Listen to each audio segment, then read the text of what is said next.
क्योंकि लोग कहते हैं कि मेहनत से सब कुछ होता है। मैं कहता हूँ मेहनत से तो एक 5% होता है, बाकी सब तो दुआओं और आपके प्यार से होता है। कहते हैं ना कि अगर आप ना होते तो हमें गजल कौन कहता, और हमारे इस चेहरे को कमल कौन कहता। ये तो करिश्मा हुजूर मोहब्बत का, वरना हम पत्थरों को ताजमहल कौन कहता। ये आपकी सबकी दुआएं, प्यार और आशीर्वाद का नतीजा है, जो एक नाचीज मुंबई जैसे महानगर में जाकर स्थापित हो।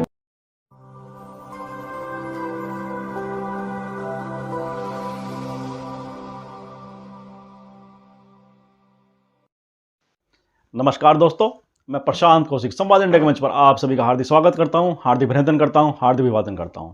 जैसा कि आप सभी जानते हैं कि संवाद इंडिया के मंच पर विभिन्न राजनीतिक विषय और विभिन्न शख्सियतों के बारे में चर्चा हम आपके सामने लेकर आते रहते हैं।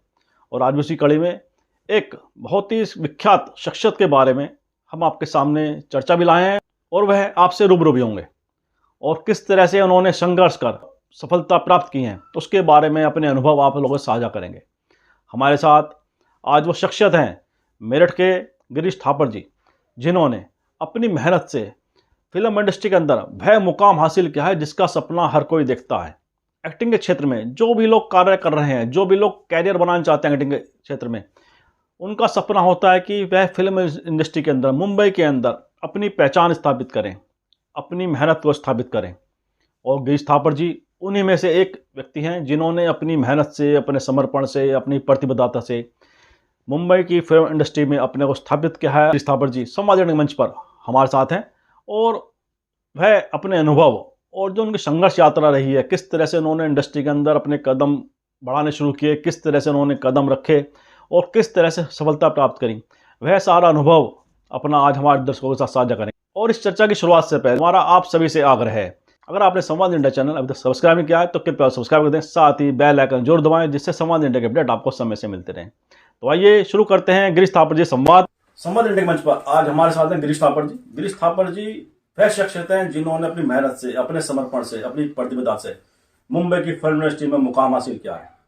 और फिल्म इंडस्ट्री में जाने का और वहां पर स्थापित होने का सपना तो हर कोई देखता है, लेकिन उस सपने को साकार करने में जो मेहनत लगती है, जो समर्पण लगता है, उससे कम लोग ही जानते हैं, समझते हैं। क्योंकि उस इंडस्ट्री में जो चकाचौंध की दुनिया है, उसमें शामिल तो हर कोई होना चाहता है, उस रेस में शामिल हर कोई होना चाहता है, लेकिन उस रेस में शामिल होने के लिए क्या प्रयास करने पड़ते हैं, क्या संघर्ष करना पड़ता है, कितने रात दिन उस संघर्ष में निकल जाते हैं, यह पता बहुत कम लोगों को है। तो आज ऐसी शख्सियत हमारे बीच में है गिरीश थापर जी, जो कि मेरठ में जन्मे, लेकिन कर्म भूमि उन्होंने मुंबई फिल्म इंडस्ट्री को बनाया, और उसमें अपनी मेहनत से, अपने समर्पण से उन्होंने वह मुकाम हासिल कर लिया जिसका सपना हर कोई देखता है। तो सबसे पहले मैं गिरीश थापर जी का संवाद इंडिया मंच पर बहुत बहुत स्वागत करता हूं, बहुत अभिनंदन करता हूं। और हमारे दर्शकों के सामने आज हम गिरीश थापर जी को लेकर इसलिए आए हैं क्योंकि जो मेहनत किसी भी उद्देश्य की प्राप्ति के लिए चाहिए, जो संकल्प अपने सपने को पूरा करने के लिए चाहिए, उसका जीवंत उदाहरण गिरीश थापर जी हमारे साथ बैठे हैं, जिन्होंने अपने लगातार प्रयासों के द्वारा, अपने लगातार मेहनत के द्वारा आज मुंबई इंडस्ट्री के अंदर वह मुकाम हासिल कर लिया है जिसके लिए उन्होंने अपना सपना जिया था, सपना देखा था और उसे बुना था। तो मैं गिरीश थापर जी से आज उनकी जीवन यात्रा, जो फिल्म यात्रा है, उसके बारे में हम जानते हैं, किस तरह से उन्होंने संघर्ष की शुरुआत की, किस तरह से सपना देखा और उसे साकार करने के लिए उन्होंने क्या क्या मेहनत की, किस तरह से उस संकल्प को उन्होंने आगे बढ़ाया। गिरीश थापर जी नमस्कार दोस्तों। सबसे पहले तो मैं संवाद इंडिया और उनके प्रशांत कौशिक जी का दिल की गहराइयों से आभार व्यक्त करता हूं कि उन्होंने मुझे अपने स्टूडियो बुलाकर मुझे इस काबिल समझा कि मेरा साक्षात्कार किया जाए। और दूसरा, मैं मेरठ की तमाम जनता का, अपने चाहने वालों का भी अभिनंदन करता हूं, स्वागत करता हूं कि उन्होंने मुझे इतना प्यार, स्नेह और आशीर्वाद दिया। जहां तक सपने की बात है, सर कहते हैं ना प्रसाद जी की, सपने उन्हीं के सच होते हैं जिनके सपनों में जान होती है। पंखों से कुछ नहीं होता, हौसलों से उड़ान होती है। और वो हौसला कब मिलता है? जब आपको आपके शहर वाले प्यार, स्नेह, आशीर्वाद देते हैं। क्योंकि लोग कहते हैं कि मेहनत से सब कुछ होता है। मैं कहता हूं मेहनत से तो एक 5% होता है, बाकी सब तो दुआओं और आपके प्यार से होता है। और वो प्यार जो मुझे आज तक मिलता रहा है, कहते हैं ना कि अगर आप ना होते तो हमें गजल कौन कहता, और हमारे इस चेहरे को कमल कौन कहता। ये तो करिश्मा हुजूर मोहब्बत का, वरना हम पत्थरों को ताजमहल कौन कहता। ये आपकी सबकी दुआएं, प्यार और आशीर्वाद का नतीजा है, जो एक नाचीज मुंबई जैसे महानगर में जाकर स्थापित हो पाया।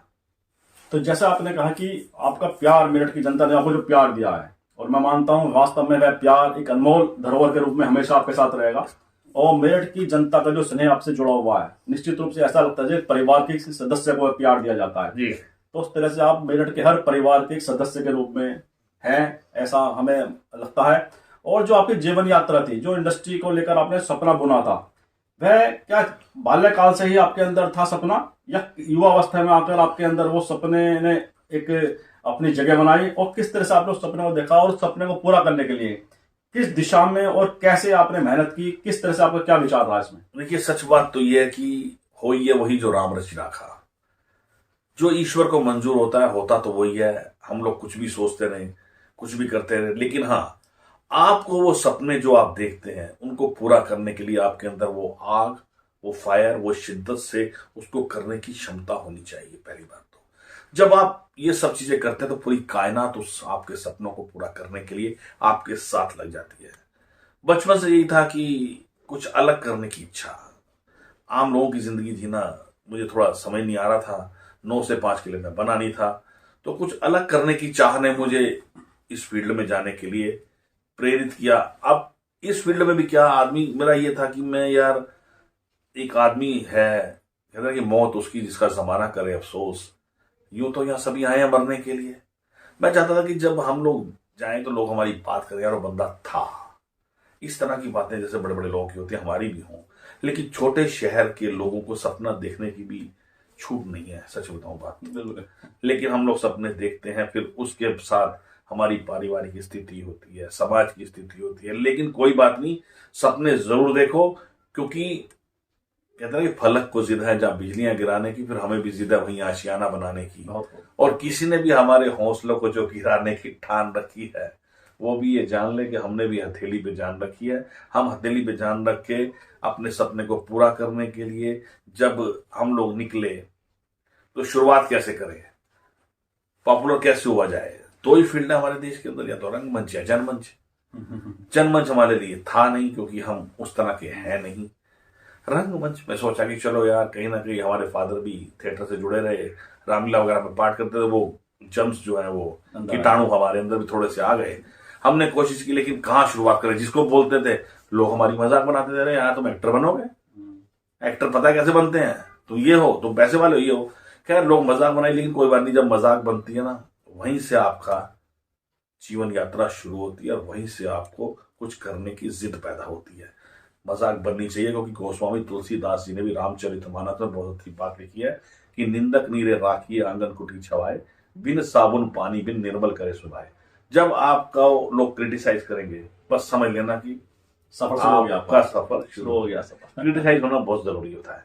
बस वहां से हुआ तो फिर क्या हुआ कि हम शुरुआत कैसे करें, कहाँ करें। फिल्मी मैगजीन पढ़ते थे, मायापुरी, फिल्मी दुनिया, फिल्मी कनिया, फिल्मी आर्टिस्टों की एड्रेस ढूंढते थे, उसमें चिट्ठियां लिखते थे, हमें लगते थे यही हमारे लिए काम करेंगे। लेकिन ये सिर्फ सोचने की बात थी, कहानी बहुत लंबी है। उसके बाद फिर कहाँ से शुरू करें, लोग बोले थिएटर जो करता है वो आदमी बहुत कामयाब होता है, थिएटर कहाँ से करें, कोई हमें रास्ता ना दिखा रहा था। फिर हमारे एक मित्र हैं कपिल शांडिल्य, वो जम्मू से मेरठ आए, उन्होंने थिएटर ग्रुप चालू किया, हम उनसे मिले, बातचीत हुई, और फिर हमने कहा यार ये तो हम भी करना चाहते हैं, क्या कर लोगे। मैं कहा, कह रहे ये बोल के दिखाओ, बोल के दिखाया, उनको पसंद आ गया। बस फिर वही है कि मैं अकेला ही चला था जानिब मंजिल की ओर, लोग मिलते गए, और फिर भैया इस बंदे का कारवां बनता चला गया।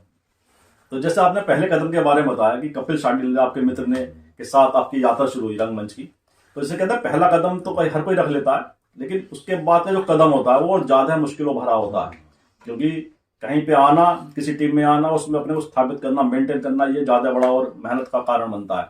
तो जो दूसरा कदम था आपका उस इंडस्ट्री में जाने के लिए, वो अवसर आपको कैसे मिला, किस तरह से आपकी वो यात्रा थी, किस तरह से शुरुआत हुई, कहाँ पर शुरुआत हुई? पर यहाँ थिएटर करते रहे, थिएटर करते करते ऑल इंडिया ड्रामा कंपटीशन में हम लोगों ने पार्ट लिया। रामपुर, मुरादाबाद, बरेली, जितने भी आसपास होते थे हम लोग जाते थे, वहाँ लोगों को हमारा काम पसंद आता था। फिर हमारे बड़े भाई राकेश कपूर, जो आजकल यूएस में हैं, उनको एक सीरियल में काम करने का मौका मिला, जिस सीरियल का बहुत ही पॉपुलर सीरियल था इस इंडिया का, शायद उससे बड़ा सीरियल ना तो आज तक बना है, ना ही शायद आगे बनेगा। 2 ही सीरियल टॉप बने हैं जिनकी टीआरपी दुनिया में सबसे ज्यादा थी, एक तो महाभारत, एक रामायण। रामायण, उत्तर रामायण में राकेश भाई को काम करने का मौका मिला। जब वो वापिस काम करके वहां से आए, तो एक दिन हम लोग बेगमपुर पे खड़े थे, तो हमने कहा राकेश भाई क्या है, क्या सारी जिंदगी हम लोग थिएटर ही करते रहेंगे, कभी टीवी में अपनी फोटो भी देखेंगे? तो राकेश भाई बोले, शायद उनके मुख पर सरस्वती विराजमान थी, बोले कि यार चलो इस साल तुम्हारा कहीं ना कहीं कुछ ना कुछ देखते हैं। इत्तेफाक था कि कुछ दिनों बाद एन के माथुर एक प्रोड्यूसर डायरेक्टर है, वो मेरठ में शूट करने आए इलेक्ट्रा वर्ल्ड में। उन्होंने हमें उनसे मिलवाया, फिर उनका नेक्स्ट शेड्यूल लगा पटियाला में। तो राकेश भाई मुझे अपने साथ ले गए क्योंकि मेरा काम नहीं था वहां। हम लोग 10-12 दिन रुके, लेकिन काम नहीं था। लेकिन करते करते एक दिन मैंने कहा यार ये रोल मैं कर सकता हूँ। मैंने बोल दिया खुद ही, स्क्रिप्ट पढ़ा था, यार 2 ही सीन है। कह रहे यार इसको तो बहुत ऑडिशन लिया, हुआ नहीं। लेकिन दिमाग से मैंने कहा मुझे याद है करना। मैंने उन्होंने मेरा करवा के देखा, उनको अच्छा लगा मुझे, उन्होंने वो रोल दिया। बस शुरुआत वहां से ही। उसके बाद फिर मैंने दूरदर्शन में काफी सीरियल किए, सुधा, ओम स्वाहा, देवी चौधरानी, और भी काफी सारे शो किए।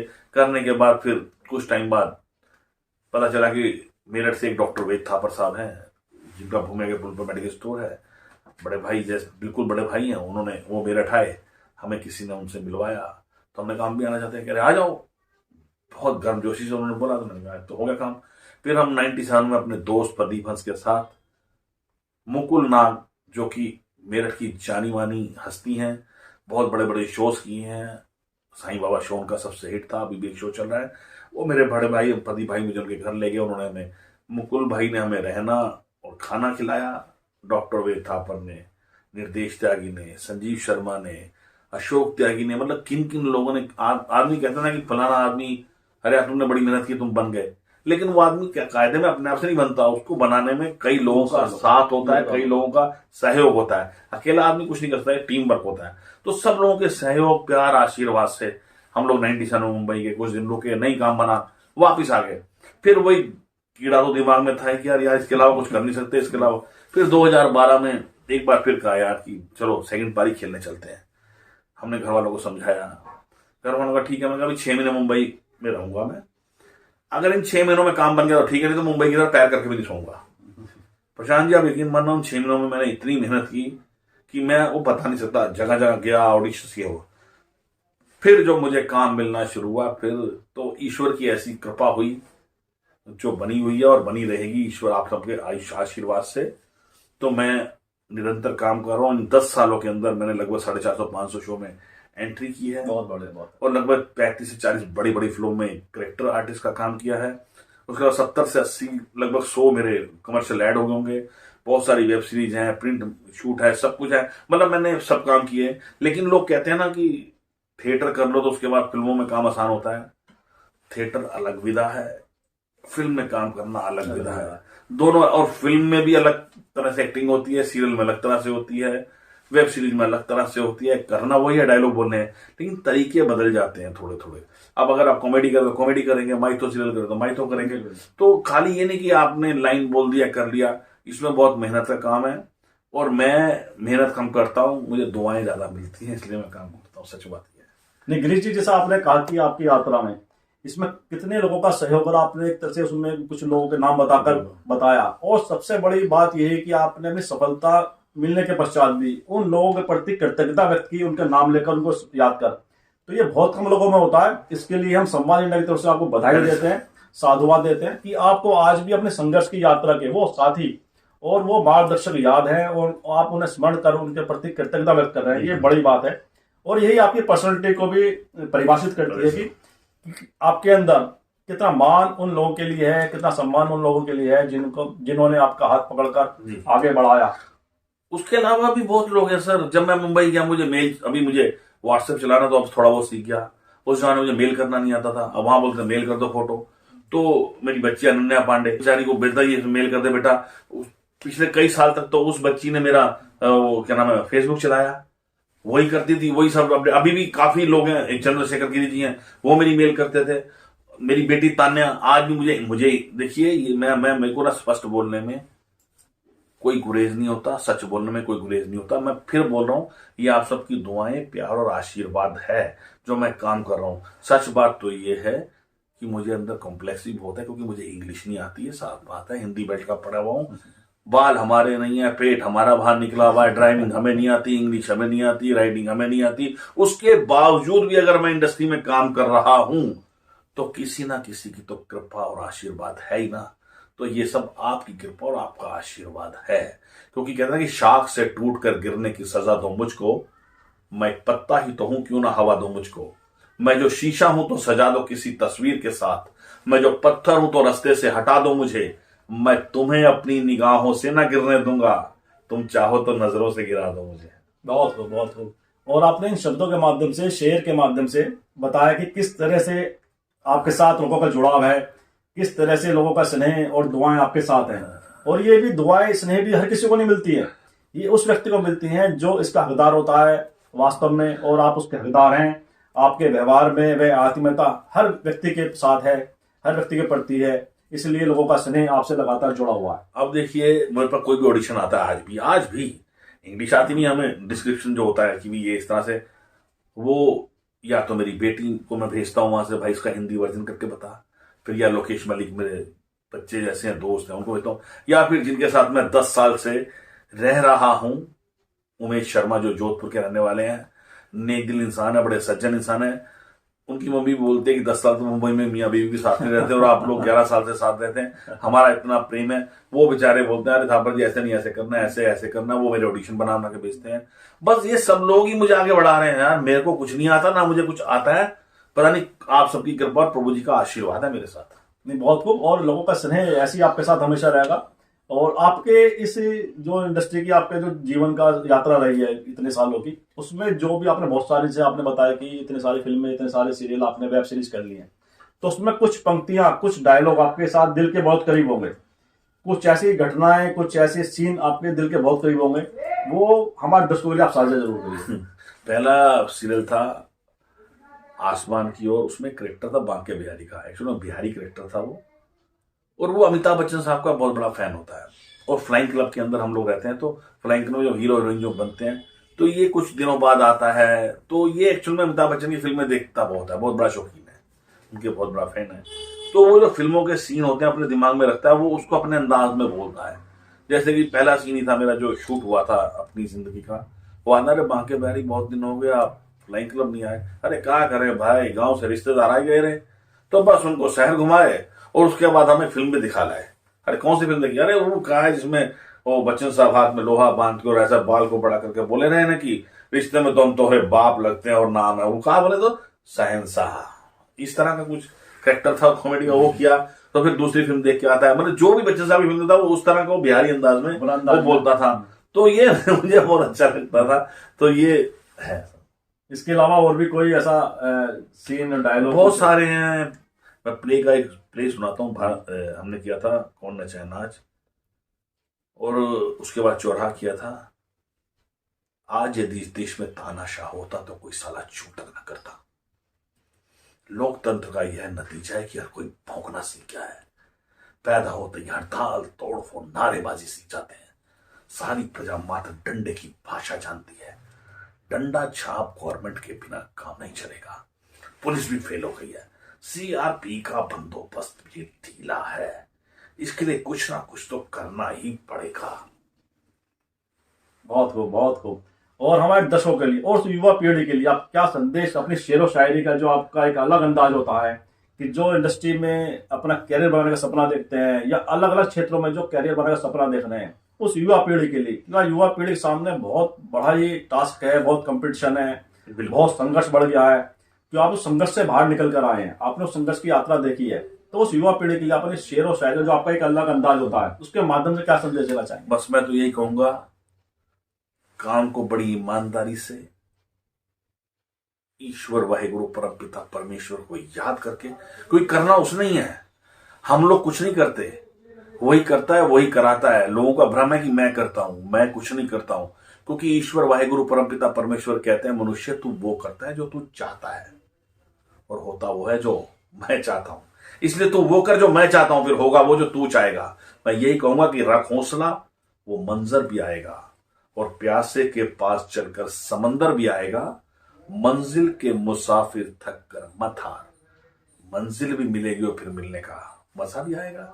और मुंबई में जाकर अगर इस फील्ड में काम करना है, तो मेरी तो यही गुजारिश है, यही निवेदन है कि आपको अगर एक्टिंग फील्ड में काम करना है तो आप उसकी पूरी तैयारी करके मुंबई जाएं, थिएटर ग्रुप ज्वाइन करें, कोई इंस्टीट्यूट ज्वाइन करें, घर पर उसकी तैयारी करें, इंग्लिश का बेहद ध्यान रखें क्योंकि सारी स्क्रिप्ट इंग्लिश में होती है, और वहां पर और उस पर फिर मछली की आंख देखें कि मुझे निशाना साधना है।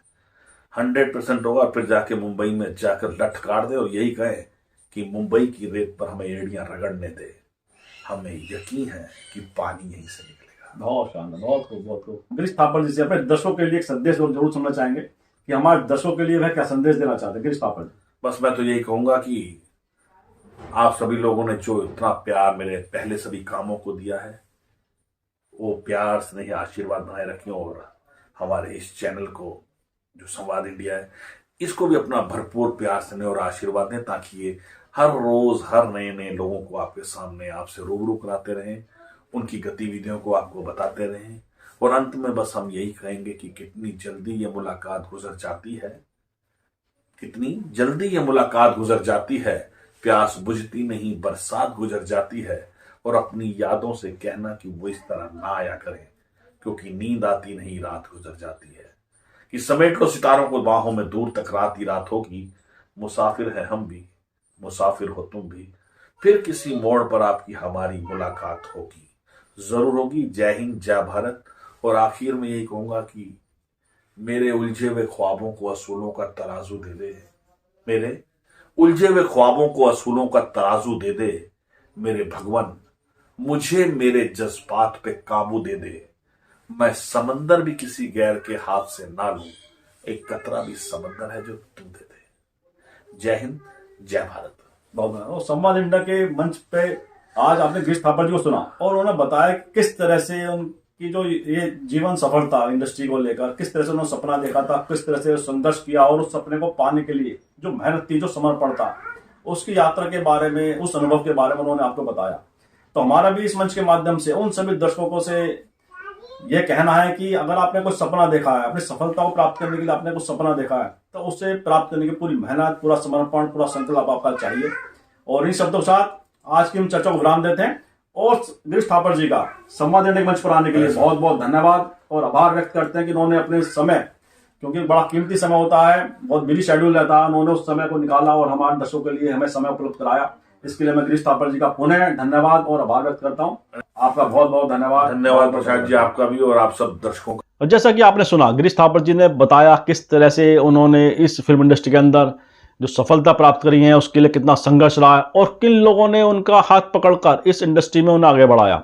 और यह उनकी विशेषता है गिरीश थापर जी की। उत्कृष्ट सफलता के पश्चात भी आज भी उनके प्रति वह कृतज्ञता व्यक्त करते हैं जिन लोगों ने उनको मार्गदर्शन किया कि किस तरह से इस इंडस्ट्री में आगे बढ़ा जाता है, किस तरह से इसमें मेहनत की जाती है, जिन्होंने उनका मार्गदर्शन किया, उनको गाइड किया।